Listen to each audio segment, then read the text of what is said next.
Liver cleansing பண்ணுங்க.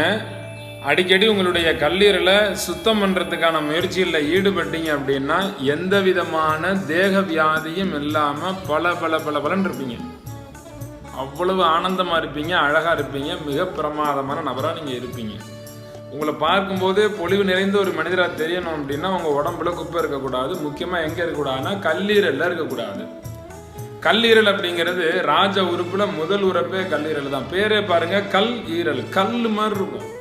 உடம்புல இருக்கக்கூடிய மொத்த ரத்த குப்பைகளையும் அடிச்சு பிரிச்சு தூக்கி தம்சம் பண்ணி பிரிச்சு வடிஞ்சிரும். அதான் கல்லீரல். அப்படிப்பட்ட கல்லீரலை நீங்க குப்பையா வச்சிருந்தீங்கன்னா அது எவ்வளவு பேர் வச்சிருக்கிறீங்க? அது மாதிரி உங்கள் உடல் உள்ளுறுப்புகள் சூப்பரா இருக்கணும். உள்ளுறுப்புகளை டேமேஜ் வச்சுட்டு வெளியில பொலிவெல்லாம் காட்ட முடியாது. நீங்க அழகா மாறணும், அறிவா மாறணும், ஆரோக்கியமா மாறணும். உடல், மனம், ஆத்மா இதெல்லாம் தூய்மையாகணும். அதுக்காக தான் கழிவு நீக்க பயிற்சி.